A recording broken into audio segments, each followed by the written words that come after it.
Hi, I'm Cheryl Waters. Welcome to Live on KEXP at Home. We've got an awesome video to share with you right now from the Murlocs, and then I'm going to chat with Ambrose Kenny Smith. Enjoy. This is awesome.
Yeah, on a Tuesday night.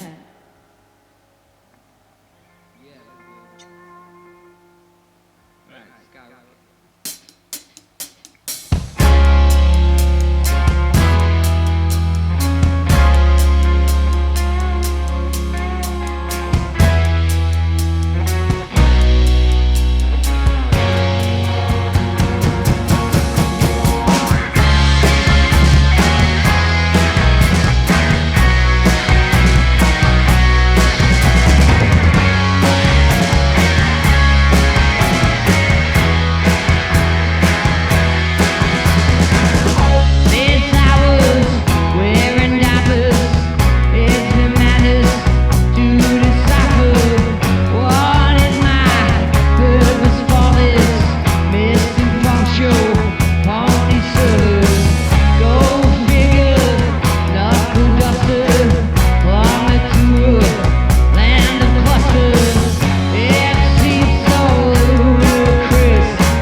we all doing? How are we? Good.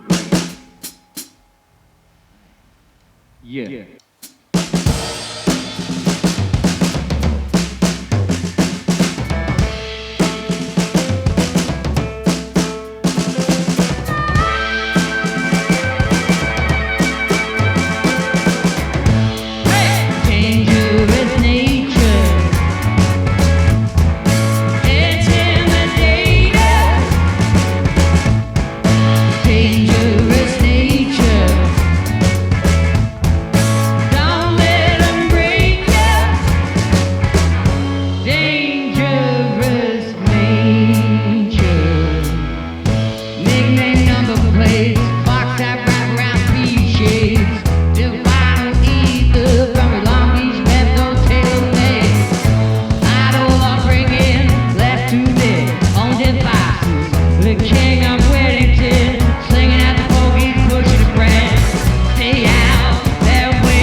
Welcome to the room. Folk Bitch Trio. Yeah, we are. Yeah. Alright, now we're swinging.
All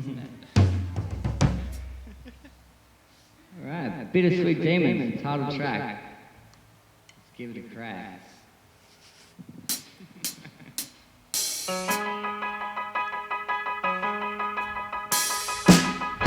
Without a love, not reward, you're the angel I adore.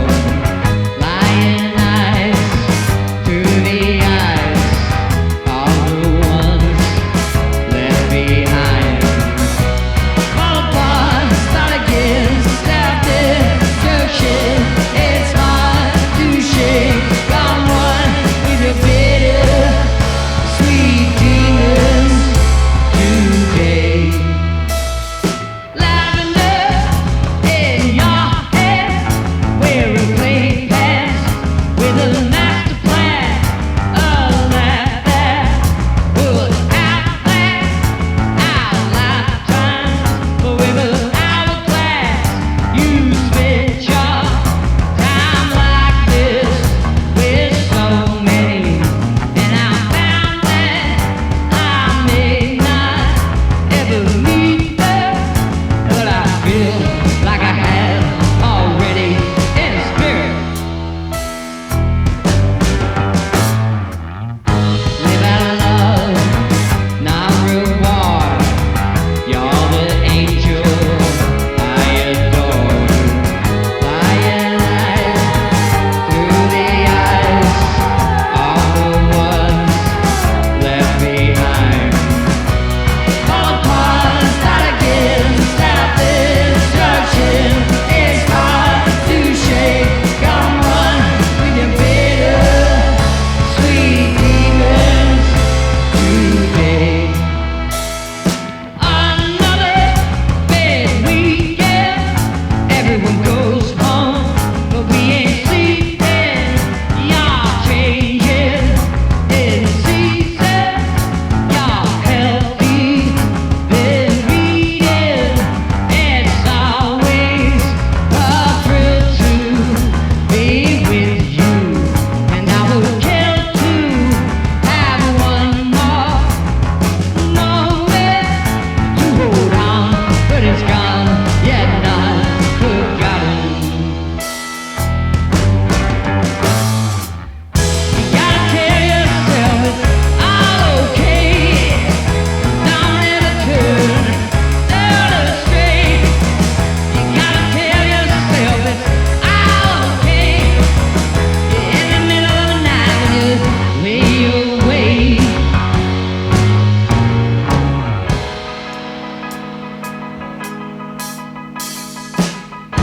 Live out of love, not reward. You're the angel I adore.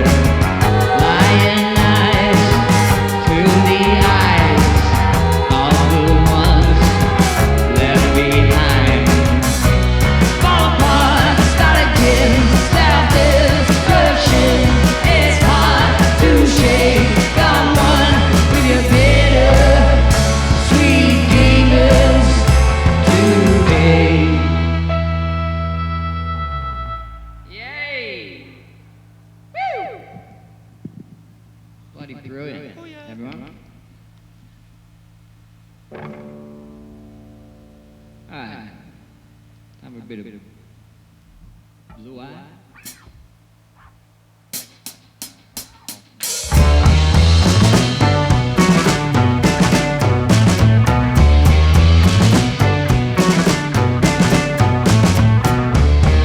Look, there he goes, running home to the hill, Sydney Road. Don't get your hopes up, kid. Long way to chase the sun.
Great job. Everybody. Thank you. That's the Murlocs live on KEXP at home. I'm Cheryl Waters from KEXP, and I've got Ambrose Kenny Smith from the Murlocs with me. Hi, Ambrose. Hey, how's it going? How are you? I'm great. It's so wonderful to see you. I loved seeing the band playing those new songs. Yeah, cheers. Yeah, it was fun. It was good to get it done. It looked fun. And so you're at the Giz headquarters right now, yeah? Yeah, this is my little haven I've been hanging out in. Yeah. Well, we all have sort of a couple zones and everyone sort of swaps around a bit. And have you been keeping pretty busy the past year and a half? I know you finished the record before the pandemic, or I think you did. Yeah, we finished Bittersweet Demons in March 2020. Literally as the pandemic was starting to go off.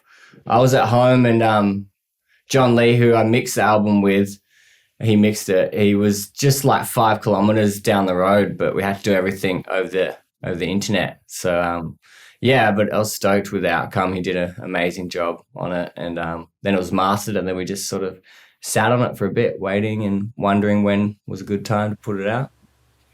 Well, the songs sound wonderful, and I love seeing you perform. Of course, I'd love to be face-to-face with you in the band and enjoying live music in person, but I'm so grateful that, through technology, we're still able to appreciate and enjoy live music. And as always, the band is fully decked out. Your socks even match. I sometimes wonder, do you have fun shopping for the outfits for your shows?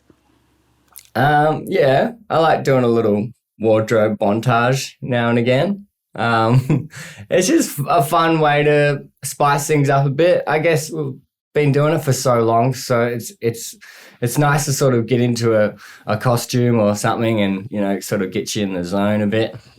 Yeah. It does. I just have sort of a vision in my head, of you out in the department store or some boutique going, oh my God, that jacket. And I got to get some matching socks, and holding the socks up, to see if they match the pants. I don't know. I've got a whole fantasy going on in my head. Yeah. It's not too far from the truth, really. Yeah. Well, you've got a couple of rockers on Bittersweet Demons, but overall, I'd say it's more of a contemplative album and deeply personal. You're experiencing or experimenting with different sounds and different layers. And thanks for going all out and bringing those additional singers, really rounded out that sound. Yeah, they're great. They're so great. I understand that initially, after your last record, Manic Candid Episode, that you actually wanted to make a heavier record, like a full-on rocker. What happened to that plan? So we had Illuminate the Shade and Skyrocket, which made it onto Bittersweet Demons. We had them put aside from Manic Candid Episode. So when we were doing that album, I was like, oh, these two don't quite fit, I reckon, on this one. Let's put it aside because I want to do a real rockin' record. And then we put out Manic Candid Episode. We toured it, got to come play for you guys. And then when it came around to doing stuff with Gizzard for the next half of 2019, it was all Infest the Rat's Nest. And so by the end of that, I was like, I'm all rocked out. I can't headbang anymore. So, and I've always just been more of a softie anyway. I listen to a lot more just chill music. So I was getting into a lot of, Plastic Ono Band record and Elton John and Harry Nilsson and Emmett Rhodes and all that kind of stuff. So, and I was starting to play around writing more songs on the keys and stuff. So that's kind of, it just sort of happened a bit more naturally that way. And that's why we went in that direction. Yeah, as I recall, Comfort Zone from your last album was pretty keys based. And as you said, you turned to the piano to write some of the songs on Bittersweet Demons. What is it that you're able to unlock or access on a piano that might be different through a guitar or another instrument, do you think? Well, for one, I don't really, I'm not really that confident or not that great on many instruments. So I guess having the keys was just easier to look and just be able to just like, because I like just sort of writing songs around my vocal melodies and stuff, and just like having a few chords and then seeing where my voice can kind of take it. So having the keys in front of me was just made things a lot more easier and slowed things down, and I could sing in a way that I've kind of always wanted to, but not known how to do it in the bands that I play in, I guess. So it was nice to be able to use that as the tool to sort of steer the ship in that direction, if you will. Yeah. Well, and the Murlocs have always thrived on collaboration, and you talked there just a bit about how the songs kind of start, but you've said in interviews that you actually cringe when making demos sometimes when you're doing everything on your own. What are the elements that the band bring to this latest record that you love the most? Oh, heaps. I think over the years it's been like, I've been encouraging more and more of that. All of the previous albums have been a lot of, it'll be like Shortal will write a song, write the music, write on guitar and stuff, and make a demo, and then I'll just write the lyrics and come up with a few different melodies maybe.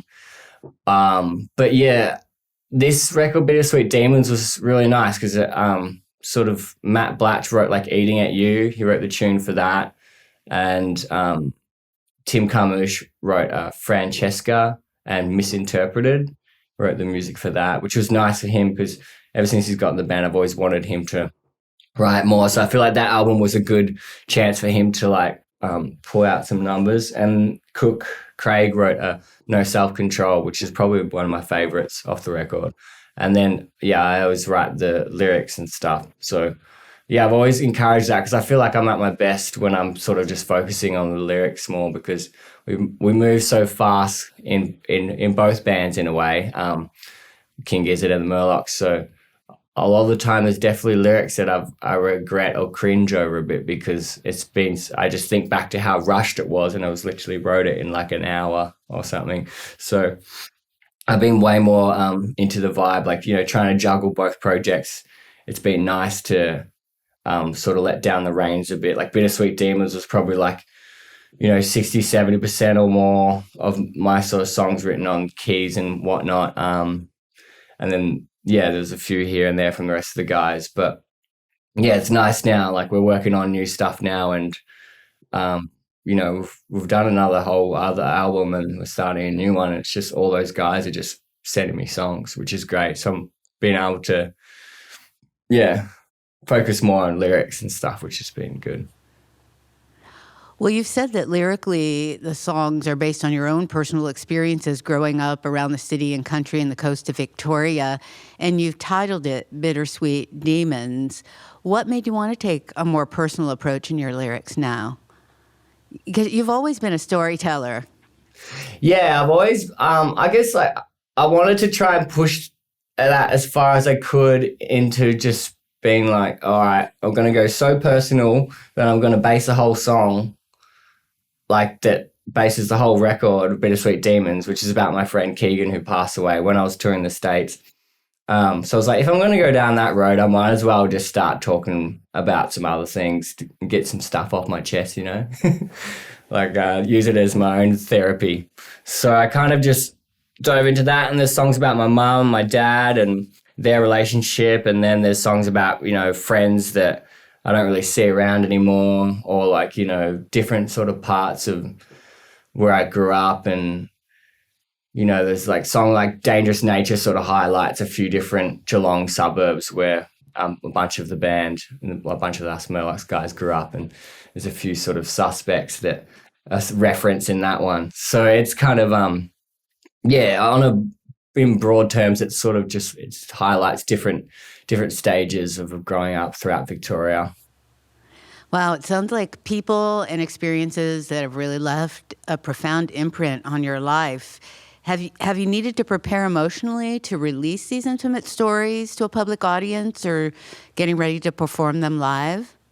It just sort of propels me more into being, I feel like the whole thing with playing live is confidence and stuff. So being able to sing about these things and let them sort of go, it's been nice to just get them out of my head, and just sort of sing about them, and then they just become someone else's problem or like, love or whatever, it becomes not so much, it becomes more foreign to you, which is a nice sort of feeling when you're trying to move on and, progress from something. So yeah, that was what I was trying to do. And then now I've been, I felt good to do that so that I could try and like set my mind to write about, more fiction than fact now. So, but I still just naturally end up going back to writing songs about my own anxieties a lot of the time. Well, I imagine your mom was honored to have a song inspired by her. What was her reaction to Francesca? Yeah, she loved it. she was waiting for that one. Yeah, I think just over the years, like me and my sister left home, like, as soon as we were 18, we both were like out the door and doing what we wanted to do with our lives. So her being a single mother and stuff, I think she was always trying to cling on to something or find her own, stride, as I say in the song. But like, yeah, she's a model from a young age. So she would start traveling the world. Like she based herself in London for a bit and was just, roaming around and would just rock up to like, would be playing at like Leeds Festival with Gizzard and she'd just like, hey, and just be like at the gate. So yeah, over the years, it's been nice to see her like, she's sort of found love and like come into herself again. And yeah, she's got just such a great presence now, and not that she didn't have before, but she just felt a bit lost, I think. And now, she feels a bit more grounded, and you can see it. So that's what I wanted to sort of champion her, and yeah, just sort of, I don't know, not enough people write songs about their parents. So yeah, it's so sweet. And the cover of the album also has a personal touch. There's a picture of you as a child riding a trike among this captivating mixed media. And I think I read that a friend from your childhood did the artwork, again, making it a very personal album. Tell me a little bit about that. Yeah, Julian Hocking, he did the artwork. We've been friends since I was like 8 or 9 or something. We used to skateboard together like all around Victoria. And yeah, it just made sense. He was also a good friend of my mate Keegan, who passed away. They became good buds, and he was doing artwork for his skateboard company, Shortal. And then, yeah, I was just like, well, there's no one else that is doing this artwork other than you, so you're going to have to do it for me. So, yeah, it was a really nice experience. He's just got like such an eye for composition, and yeah, he's a great artist, so it's worked out well. You've known many of the guys in the band for a long time too. It just seems like such a wonderful, time that you have together. And I think of you like that's the way you're spending your days, between the guys in King Gizzard and the guys in the Murlocs. You're really just surrounded by this supportive group of friends that you seem to genuinely enjoy hanging out with and spending time with. Yeah, totally. Yeah, it's funny as I think, my biggest fear about touring and being away so much, that's been kind of the beauty of this pandemic, is a lot of friends have been like, it's been the best thing about it, just being able to see you, Ambrose, more often. So it's been nice, and we just have a big collective of friends and sort of family here in Melbourne. And yeah, between both bands, it's very tight knit. I think at the end of the day, even if we weren't playing music, we would probably just be hanging out together, because that's what we were doing before we started, bashing instruments. Well, I imagine it's been nice for people at home to spend more time with you. You've spent so much time on the road. That's really kind of the only life that you know as an adult. What has it been like for you to be, staying in the same place for the past, I don't know how long it's been for you. It's been a year and a half?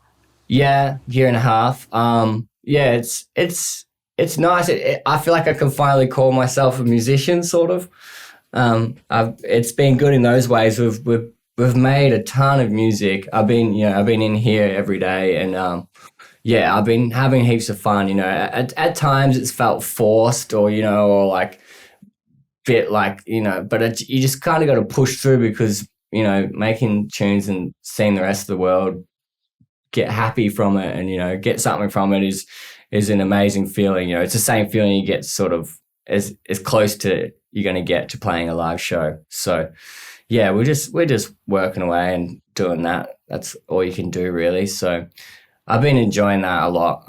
But I guess I've always seen myself as a performer more so. So that whole side it's pretty distant. We've been lucky enough here in Australia though to play a few shows. We've been very lucky actually. King Gizzard and Murlocs have just been dodging that COVID monster until recently been hit. But yeah, so can't complain. Never can complain. I'm grateful to hear that you've been able to play some shows, and it sounds like you've been working on a lot of music, and I know you love to skateboard in this time. Have you done any other things that you haven't done in a long time or picked up any new pastimes? Not particularly. Hey, I've become quite a routine. That's for sure, yeah. Just to come in here and fiddle away with whatever I'm working on. I tried to pick up the saxophone a bit last year, which I've neglected in the last few months, so I should probably start giving that a bash, but it's pretty goddamn hard, You get a few things going, you're like, oh, and then next minute it's like, oh, not so good. But yeah, other than that, not a huge amount. Hey, just catching up with friends, hey. A lot of lost time to make up for. Well, that does take a lot of time, actually. And I find that spending so much of my time during the pandemic alone when we needed to kind of keep separate and keep safe. Yeah, that's it. Now that I'm starting to see people a little bit more, I'm finding that it's a muscle. I didn't know it was a muscle, and it's gotten weak, and it's quite exhausting to be visiting. And I'm, of course, elated to be seeing so many people, but I find that it's wearing me out. I have to build that muscle up again. Yeah, that must be even harder for you guys. For like over there in the States, it's been way longer. For us here, we've had periods where we haven't had cases for a while, and so it's been like a real rush to to meet everyone, and you'll be like, all right, no cases for a week or so. So then everyone starts making dinner plans, and the next minute you're doing something every night or like every weekend. But it's fun. But yeah, it's very exhausting. You definitely become an introvert very easily. Well, I love the juxtaposition of your work with King Gizzard, which is full of genre experimentation and constant change, with your work with the Murlocs, which is just as experimental and maybe a more deep exploration of the boundaries of roots rock. And I love how you mix up styles and influences. It's clear that you're in love with blues and soul and roots music, which is such timeless music. You talked about some of the artists, the legends who inspired this new record. And if I recall correctly, you started out as a covered band, the Murlocs. What were some of the songs that made the crowd go wild or that you had a lot of fun performing? Yeah, when we first started, we had a repertoire of mainly covers. I think it was like one or two that we'd written together or something.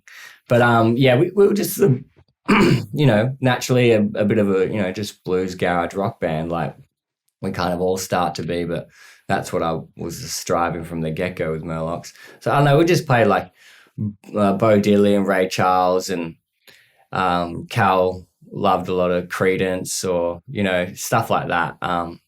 Those were when we were just doing like 20, 30 minute like opening slots and stuff. So, but yeah, I don't know. It sort of was varied. I think by the end of it, we were doing Count 5 Psychotic Reaction, which we recorded on that Nuggets, the Australian Nuggets version that they did here a while back. And Gizzard was on that too. But yeah, it was a mixed bag. Yeah, it's a long time ago. There's sort of only a few I can think of. And I'm sure they all went off. I don't know. I love it. Well, when you reflect on all the years, I mean, how many has it been? 10 at least that the Murlocs have been a band. Yeah, we did our first gig in November 2010. It's a 3-piece. And then I was playing in Gizzard in like maybe less than 6 months later. Yeah. Wow, both been that's a gone. lot of years together. Yeah, don't remind me. Time's flying. Well, it's so fun to catch up with you. I love the new record, Bittersweet Demons, and these songs, so wonderful. And please give the boys our love. We can't wait to see you in person, hopefully not too far in the distant future. And one thing that happened to me during the pandemic is I got some kitties, which have been very great. And I follow your kitties on Instagram. They haven't been very active. They haven't been very active online lately. You tell them I made 2 accounts and like I made 2 accounts. It was pretty funny. Very bored. And got over it in a couple of weeks. But I need to get them Instagram famous again. Yeah, you need to get on that. I need some more action from your cat. Need to start sending some stuff to Dodo or something. Exactly. Well, thanks for doing these great videos for us, and it's always great to catch up with you. And I hope likewise. you're doing well. Yeah, you too. All right, sending much love to you. I know it's super early for you over there right now, so thank you so much. Cheers. Thanks so much. The Murlocs live on KEXP at home. Thanks for joining us. Thank you. Thanks, Cheryl. Thanks, KXP. Thanks, Ambrose. You. I can out you. Discover new music at listener-powered KEXP.org.